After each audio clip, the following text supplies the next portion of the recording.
got one person in chat. One thumbs up.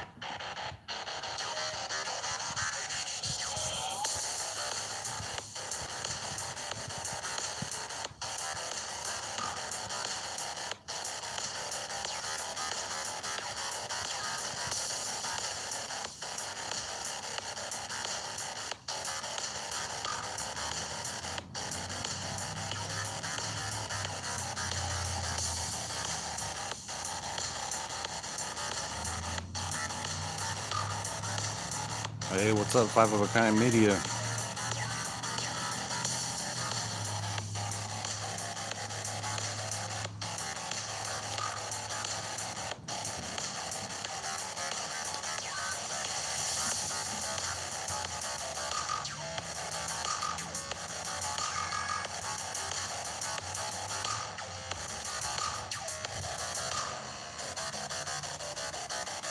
I got 2 and 2.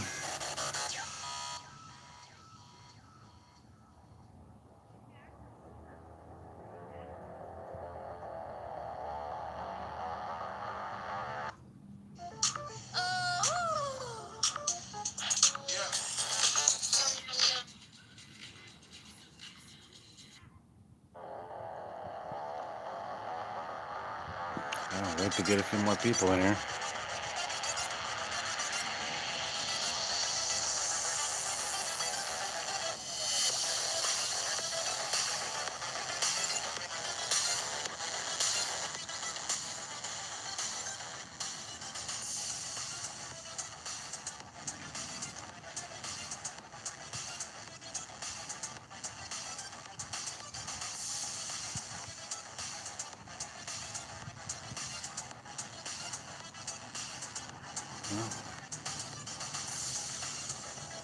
Anybody else in chat here?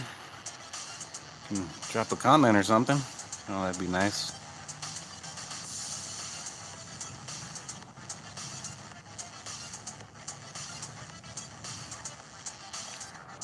Hey, Five of a Kind, I appreciate it, man. Just wish somebody else would comment. Got somebody else watching. I mean, it says 4 thumbs up now. So I haven't even gotten started yet. 35 minutes into the stream.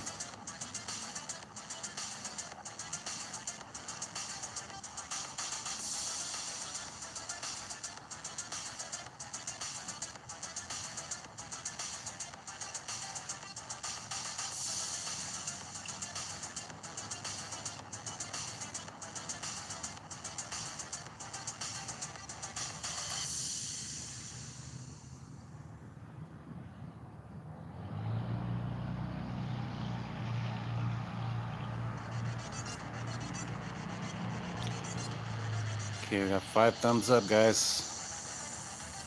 Let's drop a comment or something so that way I know somebody's in here. No, Five of a Kind Media's in here, but who else is in here?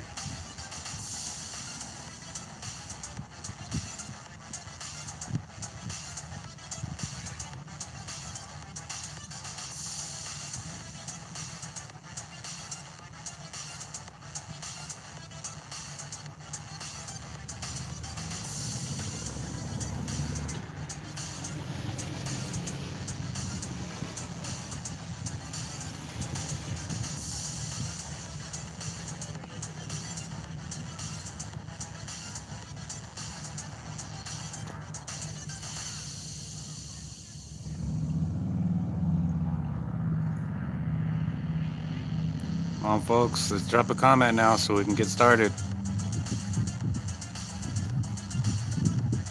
So 6 thumbs up now, come on. Now I'm just gonna go ahead and get started here. It's some copyright-free music. So it would add a little bit of entertainment, to the beginning of the stream. I'm gonna check it after this, man. Hopefully I do not get a copyright for this because it says copyright-free. Some dark techno stuff.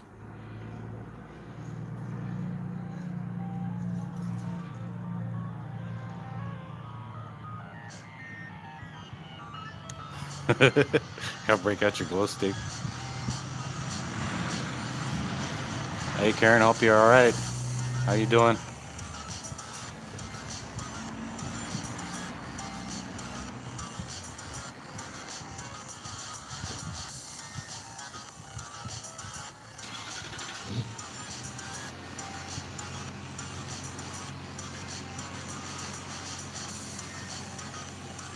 Well, I'm gonna go ahead and get right into it, guys, because it's already almost 10 minutes into the stream here. And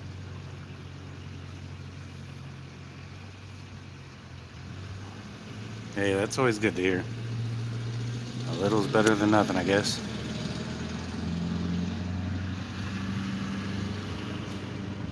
Shit's a pain in the ass getting sick, especially this time of year.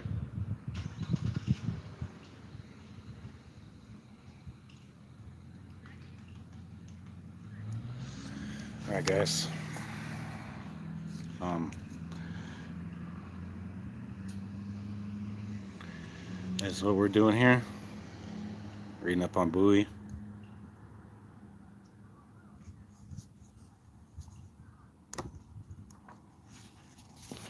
Those of y'all that don't know, here's where I am, and here's the drive to Bowie, right here.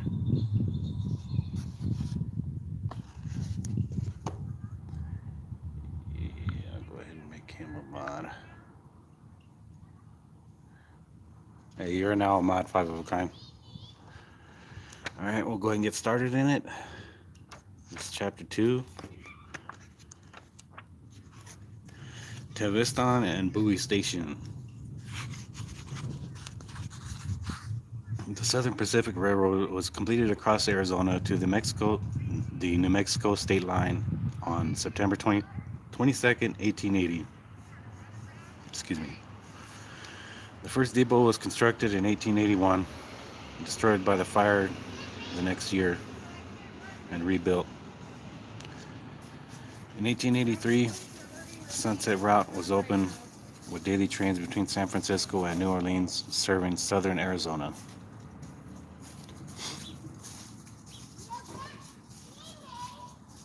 Fare from San Francisco to Tucson was $55. From 1885 to 1886, Charles Renaud, later appears, was in charge of forwarding supplies. By 1885, Norton and Stewart's daily stage line from Bowie Station connected with stage lines from Clifton and Upper Gila at Solomonville, and then connected with the stage line to Globe at Camp Thomas. The fare from Bowie to Camp Thomas was $12.50. And from Bowie to Globe, it was $20. Layton Stage Line carried the U.S. mail. In November 1888, the stage was robbed of mail and $800 between Bowie and Solomonville. Bandits from Mexico held up the stage in 1891. Leslie Webb and Jake Felshaw received 10 years in prison for stage robbery on this route in January 1894. And it was robbed again in freighters by W.T. Boyd on December 1894. The Gila Valley, Globe, and Northern Railway made stage lines and freighters unnecessary. In 1923, the Sunset Highway forced traffic east and west through town instead of north and south. As airplane travel became popular, passenger trains were phased out. The last Golden State passenger train passed through on February 20th, 1968. Amtrak has operated since May 1st, 1971. Well-known people arriving on the train included three-time candidate for U.S. President William Jennings Bryan and President Calvin Coolidge, who visited on his way to attend the grand opening of Coolidge Dam. In 1936, the hotel and restaurant were torn down. The rest of the depot was bulldozed on January 18th, 1988. The town was known as both Teviston and Bowie Station until it officially became Bowie on June 11, 1908. In 1923, townspeople voted down a movement by old-timers to change the name back to Teviston. Bowie has a justice of the peace but has never incorporated, so it never had a city council or mayor. That's how small that town is, guys. It's not a very big town, but Big enough, I guess. Bowie around 1915, looking southwest, shows the Methodist Church and the grammar school at upper left. At the end of Central Avenue, the railroad depot is at upper right. At lower right is the pump house. Businesses include Gurley's Black Shopsmith, offering horseshoeing, plow work, and automobile repair. J.L. Torrance owned Bowie Hay and Grain. Earl Boyd operated Bowie Livery, Transport, and Storage Company. Miss S.A. Wynn owned the People's Variety Store, Fog.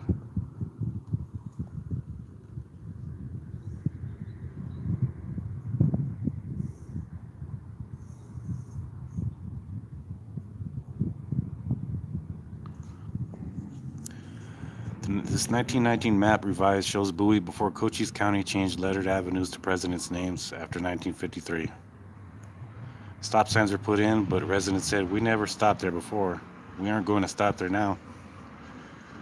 Kinchilla Street is named after Michael Kinchalla, Tevis's partner, but spelled incorrectly. Other editions included the Monk edition, surveyed by John Rockfellow in 1914, and the Morningside Acres subdivision.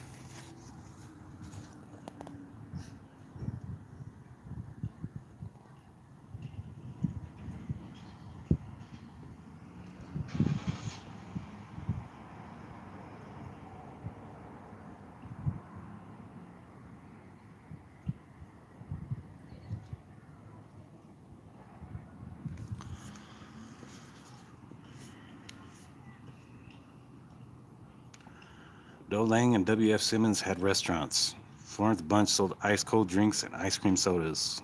There was Jack Insurance Company, Morris Simon Mercantile, Schaefer Milner Mercantile, Bush and Courier's Lumberyard, McDaniel's Barbershop, and Louis Wise Laundry.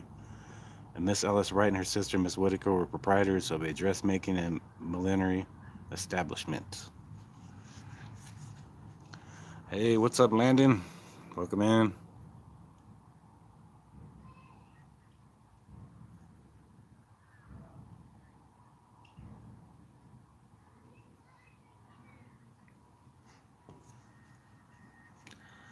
Damn, that's it? Wow. Thanks for stopping in for a second.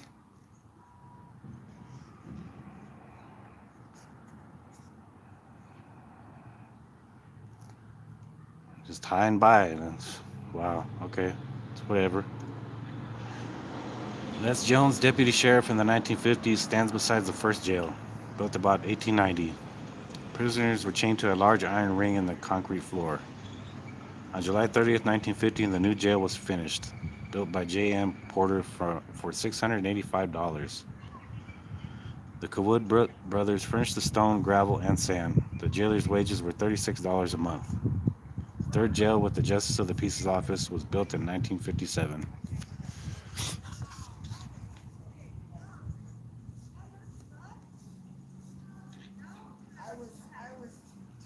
It's all right. You don't have to.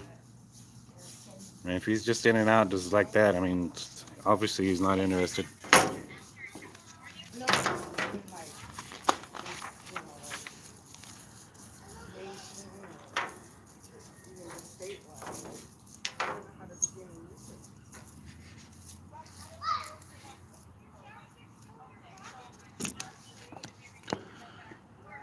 Only ruins remain of the Tevis Hotel, built in 1881 and destroyed by fire from an oil heater in 1908.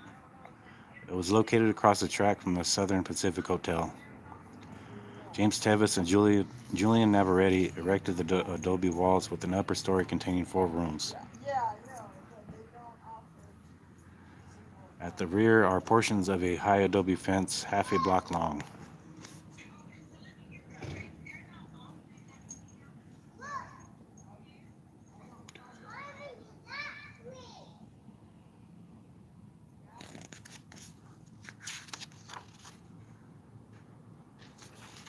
Yeah, yeah, I just noticed that.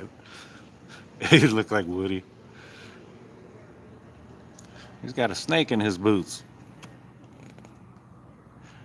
Teamster's mules are packed and ready to go. Hey, eat your broccoli. How you doing? It's a pleasure to see you. Teamsters meals are packed and ready to go. Among the 32 freighters listed in voter registers from the 1880s are Alvia Don Alger, David Barney, Shem Wilson, J.W. Dibble, Nick Maringer, Pablo Menendez, Joseph Perrier, Alfred Sapp, John Dooling, William Gray, W.H. Kirkland, Felipe Villalobos, John Clapp, Dan Cordova, Joseph Godin, Peter Granger, John F. Jeffords, Benjamin Minchie, John S. Warren, and John Boyd.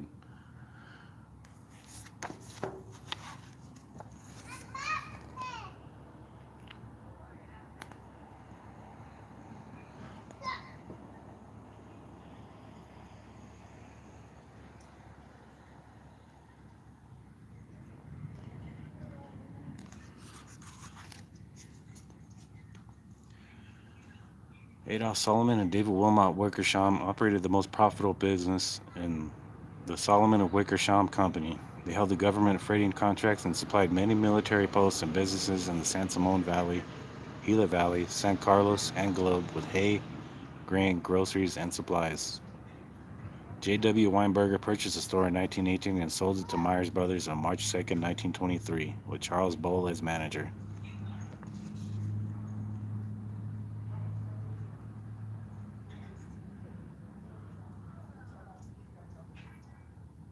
Yeah, you could do that. I mean, I just barely started myself. I had to wait like barely about maybe 9, 10 minutes into it. I was just waiting for a few people to get in.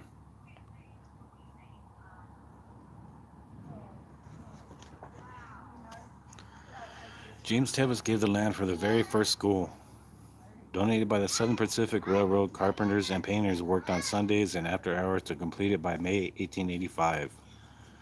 Judge Monk's niece, Lizzie Greenwald, taught her here in 1889, and Lazy Hall was teaching here in 1893. Mary Maringer's home, Wright, was 150 feet west of the Tevis Hotel and sold to John Boyd in 1894.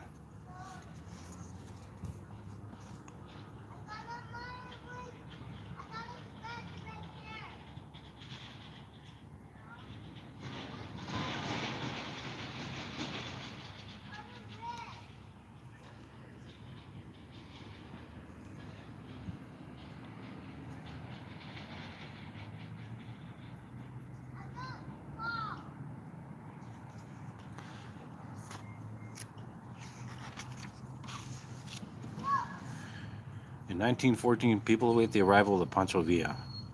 The depot, rebuilt about 1883,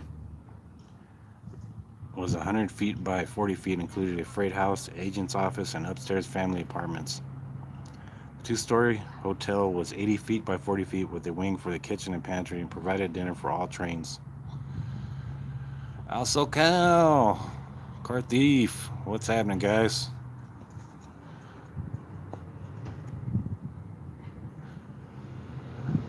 Awesome, guys.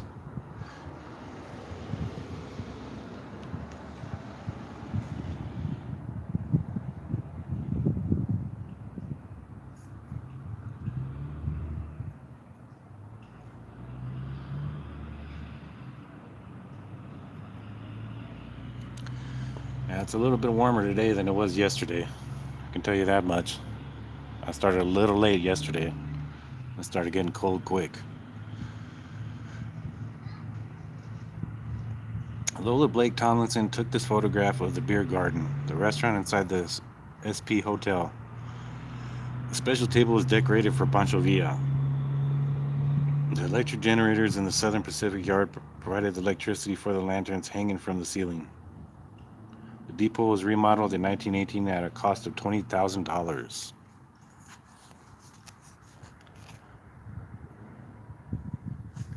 Yes, me, those look like ghosts, or maybe possibly ghosts. I don't know, maybe from the light or something, or I don't know. That's pretty weird.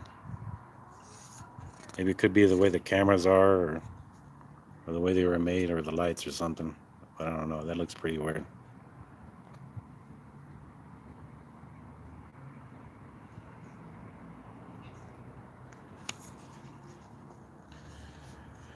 Looking west from the coal chute, the water tank at Upper Right was built in 1915, doubling the capacity of the original tanks which were removed. In 1917, the freight division was established with 12 additional crews. The Doodlebug, an engine with two cars, ran on the tracks of Arizona Eastern, carrying passengers, luggage, and freight to Safford and Globe.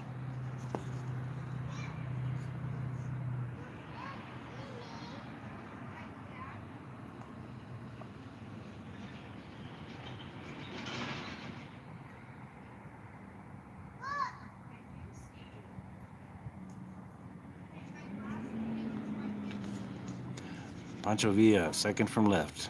Alvaro Obregón, third from left, and troops were transported under orders of President Madero through El Paso to Nogales.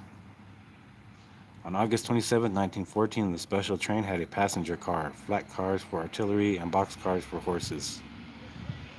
A band played Mexican music while they enjoyed their dinner. Refusing a special table prepared for him, Villa chose to sit with his back to the far wall.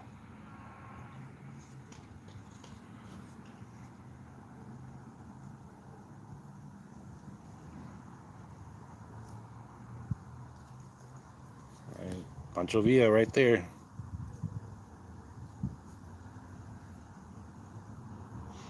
So I got that thick mustache, boy.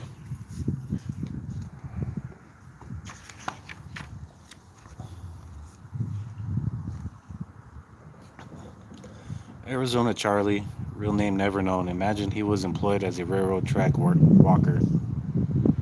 For years, tramping back and forth between El Paso, Texas, and Indio, California, his meager supplies were frequently robbed by hobos.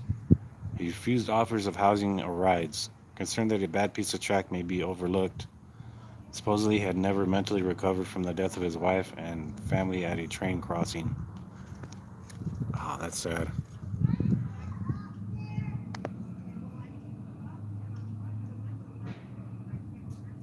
To live a life like that, just wandering aimlessly in the tracks, and on top of it, mentally all there, just because of the death of your wife and children.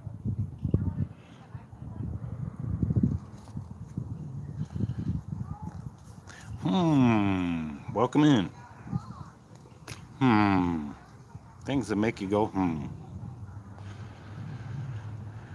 An old railroad map shows the many stations or sidings along the track where the trains would fill up with water and coal. There were 6 between Wilcox and Bowie, 3 between Bowie and San Simon, and 3 between Bowie and Solomonville. Sometimes entire families lived there, and at other times only one overseer. Olga had a school. The depot and pump house at Tanque burned January 14, 1924.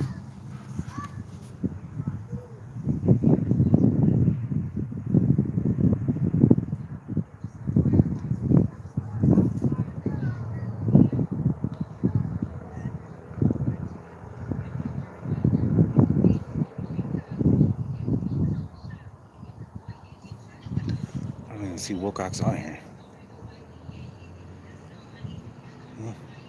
Yeah, Wilcox on the map then. School children from Bowie and 9 Mile School crowd around to see the special train carrying the Liberty Bell, one of America's most cherished relics. On November 16, 1915, the train stopped for only 5 minutes in each town. Souvenirs were thrown from the train car. Standing by the bell is Lieutenant Governor McLean of Pennsylvania, who accompanied the bell on its trip across America.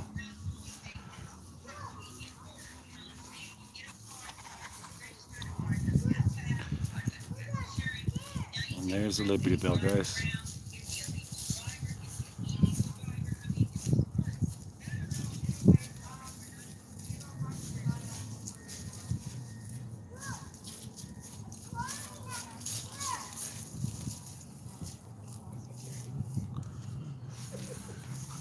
On July 13th, 1916, the United States shipped military trucks over the rails for Army forces stationed in Nogales. It was necessary to defend the border during the Mexican Revolution, which began in 1910. Conflicts over the border ended August 27, 1918, at the Third Battle of Nogales with the Mexican Army and their German advisors. Hey, nice to see you, Val. Appreciate you dropping in.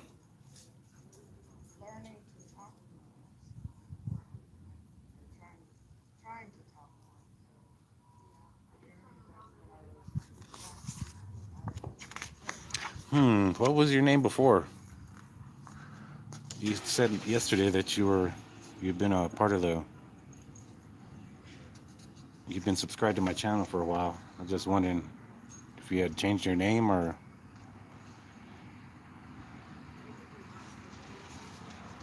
what.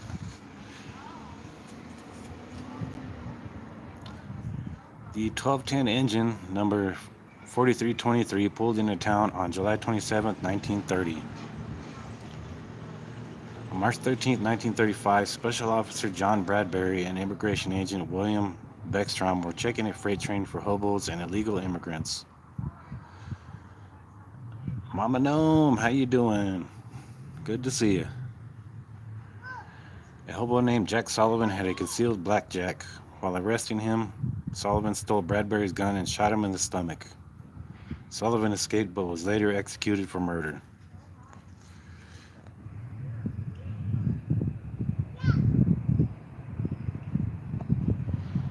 Oh, yeah.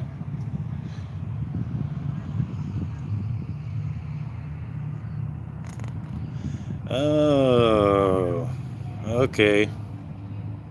Is it Murphys? Murphys T-Hound? That's the only one I know in this community. The 90-foot coal tower was constructed in the 1920s to fuel steam engines. One of 5 built along the southern route. It could hold up to 200 tons of coal and 10 tons of sand and cost about $50,000. The last of these towers went down in Bowie on March 15, 1998. The ones at Tucson, Deming, Lordsburg, and Mescal had already been demolished by Union Pacific.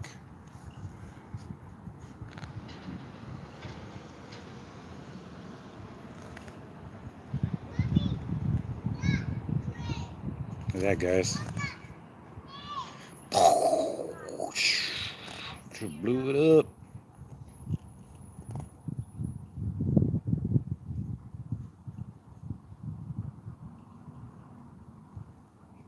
Yeah, that's the last one for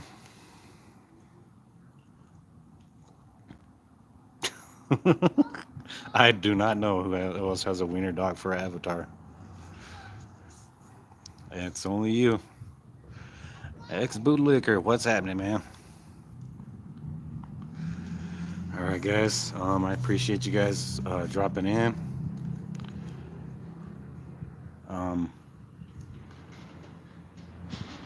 If you guys want me to, I can keep on going. Since we do have more visitors coming in. If you guys want me to keep on going, hit that one for me.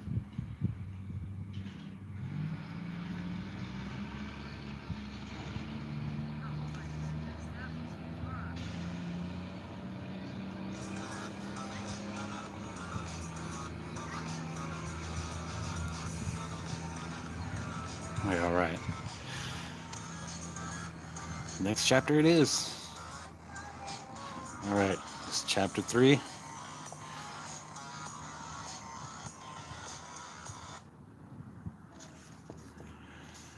Okay, this is chapter 3, guys.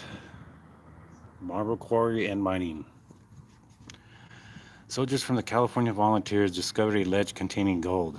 On October 31st, 1868, the field claim to the Harris Lode, named after one of the discoverers, located 3/4 of a mile south of the Fort Bowie parade ground. The Apache Pass Gold Mining Company later acquired it. This brought a brief boom in placer gold mining. The absence of railroads made it very difficult to move mining equipment into the area. And smelting had to be done in California. They were also the constant threat There was also the constant threat of the Apaches who robbed the miners of work, animals, tools, and supplies.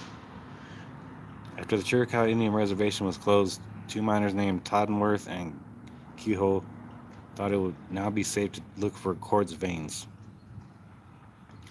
They were surprised and killed by renegade Apaches. The arrival of the railroad boosted precious metals production in Arizona from fifth in the nation in 1879 to first by 1882. Hey, what's happening, Druzy? Captain Tevis, General Hardiman, Major Dunn, Robert Patterson, and Lieutenant Hancock were partners in the Cochise Mining and Milling Company, which dissolved in 1883.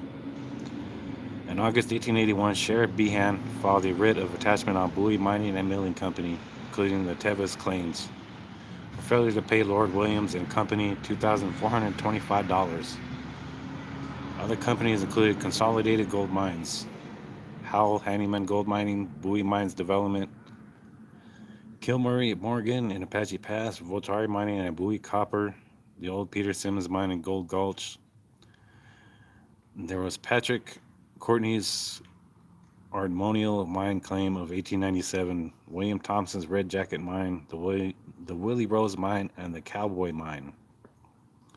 Besides ores, marble was mined at Marble Camp in Emigrant Canyon. Huge blocks of cut marble are there today, just as they were when the quarry closed. For many years, developers persisted in drilling for oil. They finally gave up on making it a profitable venture.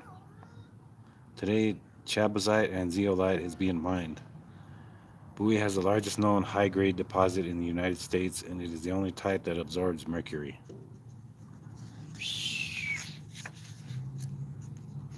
Hey, Murphys, what's up, Harry Bonzel?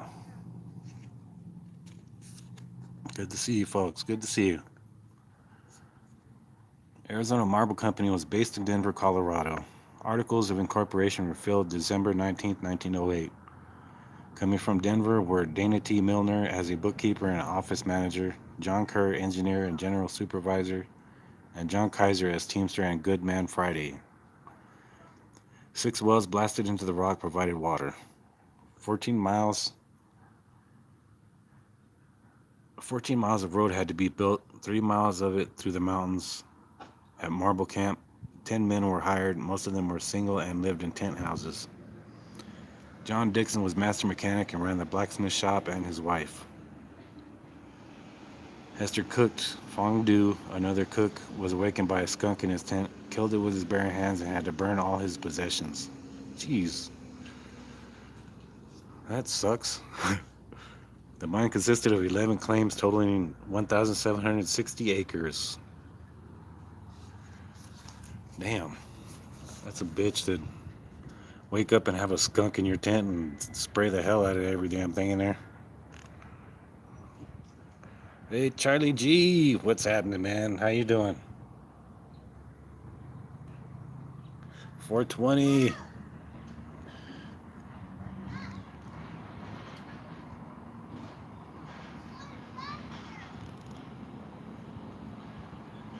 Yeah, very stinky. And then I don't know if they knew about tomato sauce or anything like that, but I don't even think that would even work. Yeah, yeah, I had to kill Pepe Le Pew. Steam tractors hauled 6 wagons, each carrying a large marble block. They were loaded on trains at Olga and shipped to Denver, Chicago, New York, and Los Angeles. Buildings in Denver finished entirely from Bowie marble included the First National Bank, International Trust, and the tramway. Quarry operations were shut down in 1911. The bridges washed out in a flood in 1922.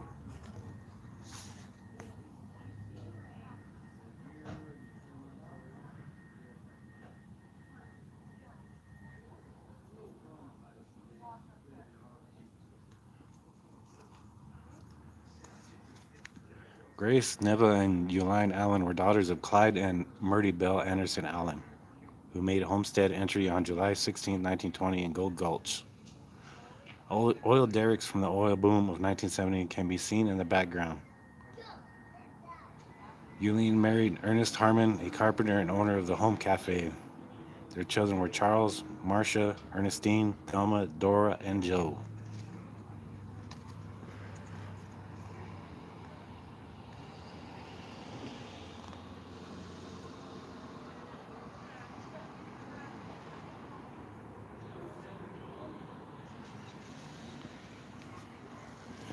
Yeah, man. Yeah, it was pretty tough back then.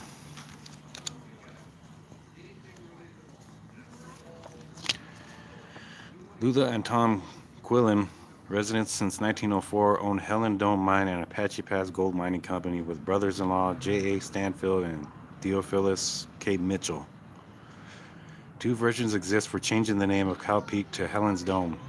A girl named Helen was running from Apaches and jumped to her death.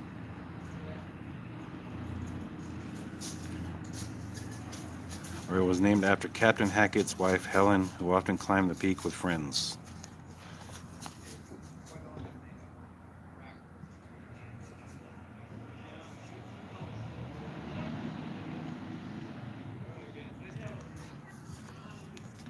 In November 1910, oil claims were filed on Mac Freeman's ranch east of Escalade Station on the Arizona Eastern Railway. Experts predicted excellent oil production. The most wonderful, the most wonderful discovery in recent years will rival the oil fields in California. In 1920, U.S. oil refining company drilled to 4,000 feet. Oil was found, but they were not able to stop the flow of the artesian water.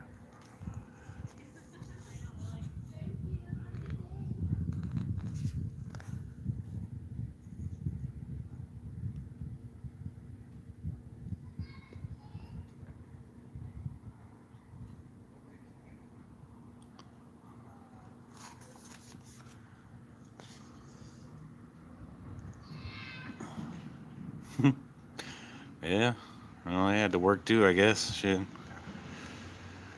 Three civilian conservation corps camps. This one was the mining area of Buckeye Canyon.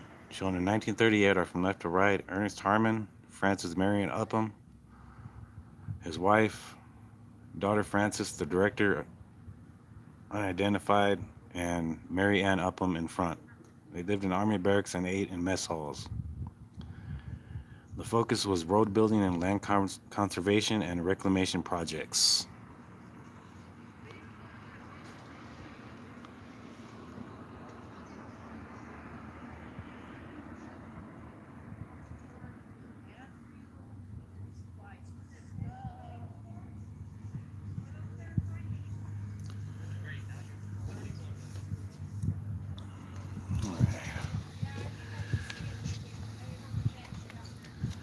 At the 12A CCC camp in 1938 are from left to right Patricia Doyle, Charles Harmon, Bill Allen, and Neba Jane Connolly. Camp was torn down in about 1940. Patricia married Sam McKee in 1945. Bill married William Bailey from Bisbee.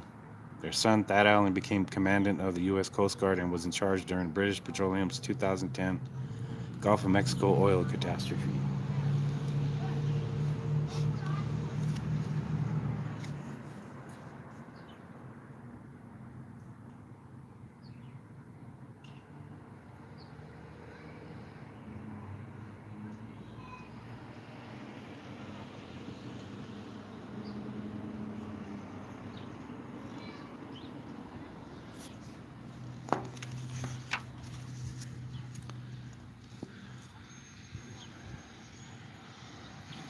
Yeah. Alrighty. BP. A drill is in operation at the Buckeye Apache Mine on October 23, 1949. Terrible accident here on February 16, 1903 claimed the lives of William Steele and Patrick O'Donnell. Steele dropped frozen dynamite into boiling water to thaw. The explosion threw him 25 feet and O'Donnell 150 yards, part of him landing in a tree. Wow. William Gravel and Ezra Madison were not expected to survive. that's crazy. You get thrown that through O'Donnell, threw him 25 feet and O'Donnell 150 yards, and part of him landing in a tree. Wow, that's terrible, man.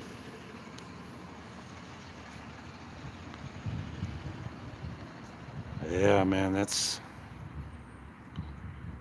too cool, man. They probably didn't think about stuff back then. I think you'd be dropping something cold into something hot.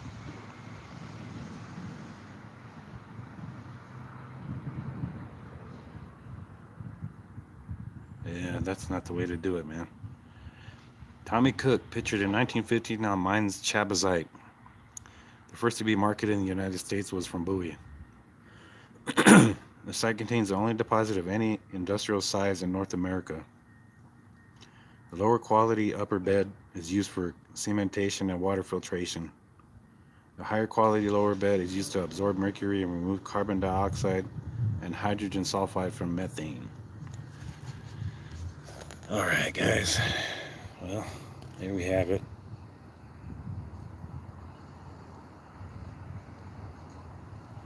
Did chapters 2 and 3. I thank you guys for putting in your votes on it, and let me know tomorrow. If I don't have anything going tomorrow, I'll most likely come over here. Probably do a surprise stream, or we'll see what's happening tomorrow, because I haven't been able to get any cop watching or police activity in.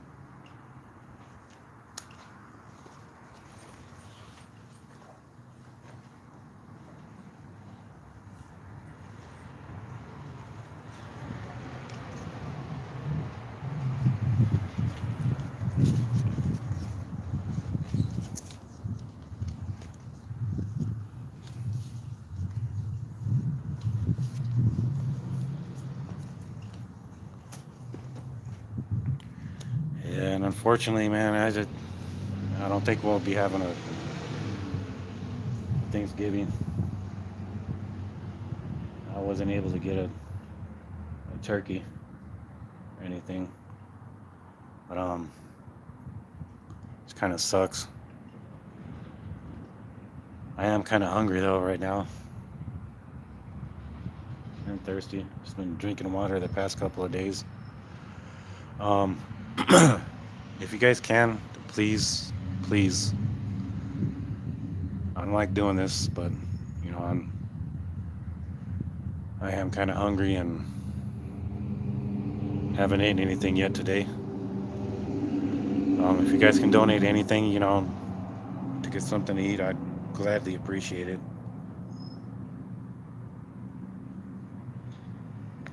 And I thank you guys very much for supporting the channel and always being here.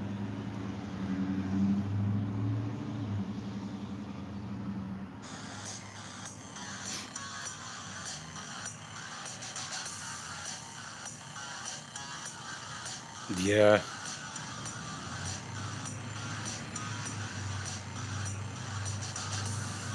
Yeah, I did. I did fill out for assistance, but they sent the way they did it. They did it for 2 months, so October and November. Yeah. I won't get anything till December, so.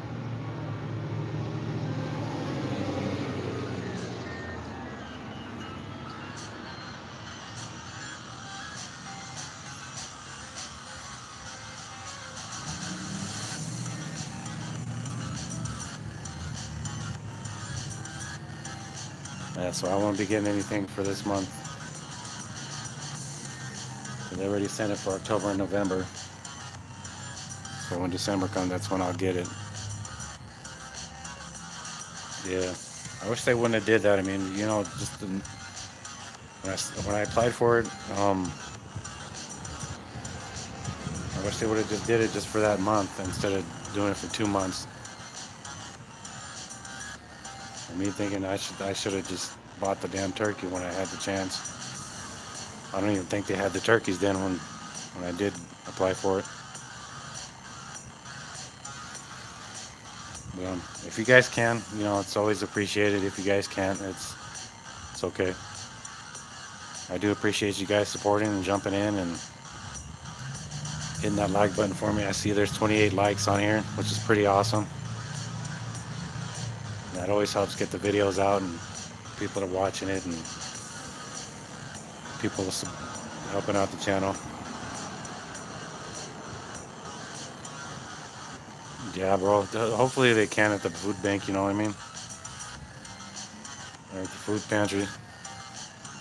But yeah. Like I said, guys, I do thank you guys very much for always being here. And as far as coming by through tomorrow, I will let you guys know. And we'll see what happens tomorrow. We'll do chapter 4. I thank you guys very much. You guys all have an awesome Friday. Have an awesome weekend. And I love you guys very much. Thank you.